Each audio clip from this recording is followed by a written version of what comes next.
ಹುಟ್ಟೂರಿನ S M Krishna ಪಾರ್ಥಿವ ಶರೀರ ಸೋಮನಹಳ್ಳಿಯಲ್ಲಿ ಅಂತ್ಯ ಸಂಸ್ಕಾರಕ್ಕೆ ಸಕಲ ಸಿದ್ಧತೆ. ಒಕ್ಕಲಿಗ ಸಂಪ್ರದಾಯದಂತೆ ಅಂತಿಮ ವಿಧಿವಿಧಾನ.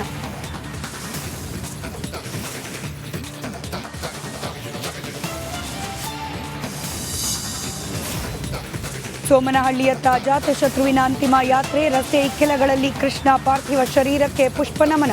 ಚನ್ನಪಟ್ಟಣದಲ್ಲಿ ಅಭಿಮಾನಿಗಳ ಕಣ್ಣೀರು. ನನ್ನ ಮೇಲೆ ಕೈ ಮುಟ್ಟುವಂಥ ಅಧಿಕಾರ ಇವ್ರಿಗಿಲ್ಲ. ದೇವರು ನನ್ನ ಕೈ ಮುಟ್ಟು ಕೊಡ್ತು. ಇವರೇನಾದರೂ ನನ್ನ ಮುಟ್ಟೋ ಪ್ರಯತ್ನ ಮಾಡಿದ್ರೆ ಬಹುತೇಕ ಇವರು ಸುಟ್ಟು ಭಸ್ಮ ಆಗ್ತಾರೆ.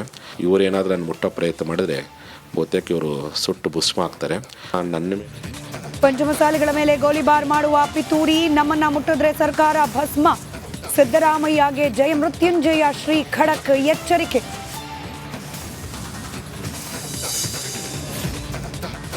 ವಯನಾಡಿನಲ್ಲಿ ಸಂತ್ರಸ್ತರಿಗೆ ಮನೆ ಕಟ್ಕೊಡೋಕೆ ಸಿದ್ಧ.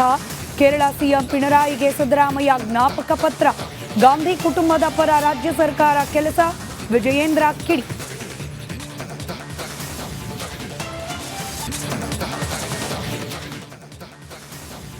ಸರ್ಕಾರದ ವಿರುದ್ಧ ಪಂಚಮಸಾಲಿ ಸಮುದಾಯ ನಿನ್ನೆ ಅಕ್ಷರಶಃ ಸಿಡಿದು ಎದ್ದೆತ್ತು.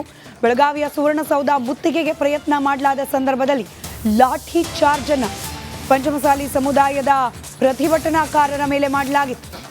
ಈಗ ಇದೇ ವಿಚಾರಕ್ಕೆ ಸಂಬಂಧಪಟ್ಟಂತೆ ನಿನ್ನೆಯಾದ ಲಾಠಿ ಚಾರ್ಜ್ ವಿಚಾರಕ್ಕೆ ಸಂಬಂಧಪಟ್ಟಂತೆ ಪಂಚಮಸಾಲಿ ಸ್ವಾಮೀಜಿ ಸಿಡಿದೆದ್ದಿದ್ದಾರೆ.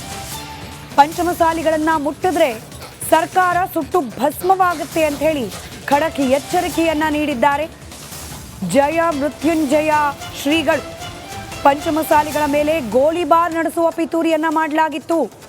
ನಮ್ಮ ಮೇಲೆ ಗೋಲಿಬಾರ್ ಮಾಡುವ ಪ್ರಯತ್ನ ನಡೆದಿತ್ತು ಅಂತ ಹೇಳಿ ಬೆಳಗಾವಿಯಲ್ಲಿ ರಿಪಬ್ಲಿಕ್ ಕನ್ನಡದ ಜೊತೆ ಮಾತನಾಡಿದ್ದಾರೆ ಬಸವ ಜಯ ಮೃತ್ಯುಂಜಯ ಸ್ವಾಮೀಜಿ.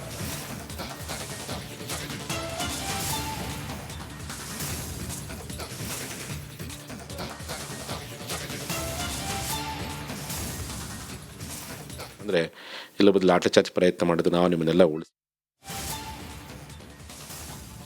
ರಿಪಬ್ಲಿಕ್ ಕನ್ನಡಕ್ಕೆ ಜಯ ಮೃತ್ಯುಂಜಯ ಸ್ವಾಮೀಜಿ ನೀಡಿರುವ ಎಕ್ಸ್ಕ್ಲೂಸಿವ್ ಸಂದರ್ಶನ. ಕೆಲವೇ ಕ್ಷಣಗಳಲ್ಲಿ ಆ ಮಾತನ್ನ ನಿಮ್ಮ ಮುಂದೆ ಪ್ರಸ್ತುತಪಡಿಸ್ತೀವಿ. ಸರ್ಕಾರಕ್ಕೆ ನೇರ ಮಾತುಗಳಲ್ಲಿ ಎಚ್ಚರಿಕೆಯನ್ನ ನೀಡಿದ್ದಾರೆ ಸ್ವಾಮೀಜಿ. ಜಯ ಮೃತ್ಯುಂಜಯ ಸ್ವಾಮೀಜಿ ಅವರು ನಮ್ಮ ಜೊತೆ ಇರುವಂಥದ್ದು. ಸ್ವಾಮಿ, ಈಗ ಹೋರಾಟ ಏಕೆ ನಿನ್ನೆ ಆ ರೀತಿ ಒಂದು ಹಿಂಸೆ ರೂಪ ತಾಳ್ತು? ನಿಮಗೆಲ್ಲ ಮಾಧ್ಯಮದವರಿಗೆ ಗೊತ್ತಿರೋ ಸಂಗತಿ ಇದೆ. ಕಳೆದ 4 ವರ್ಷಗಳಿಂದ ಏನು ಕೂಡಲ ಸಂಘದಿಂದ ನಾವೇನು ಪಾದಯಾತ್ರೆ ಶುರು ಮಾಡಿದ್ವಿ, ಅಲ್ಲಿಂದ ಇಲ್ಲಿವರೆಗೆ 20 ಲಕ್ಷ 10 ಲಕ್ಷ ಪ್ರತಿ ಹಳ್ಳಿ ಪ್ರತಿ ತಾಲೂಕು ಜಿಲ್ಲಾ ಮಟ್ಟದಲ್ಲಿ ಹೋರಾಟ ಮಾಡಿದ ಸಹ ಎಲ್ಲಿ ಲಾಠಿ ಚಾರ್ಜ್ ಆಗಿರಲಿಲ್ಲ, ಒಂದು ಕೇಸ್ ಆಗಿರಲಿಲ್ಲ, ಎಲ್ಲಿ ಅಶಾಂತಿ ಆಗಿರಲಿಲ್ಲ. ಆದರೆ ಬೆಳಗಾವಿ ಸುವರ್ಣ ವಿಧಾನಸೌಧಕ್ಕೆ ಮುತ್ತಿಗೆ ಹಾಕ್ತೀವಿ, ಸರ್ಕಾರ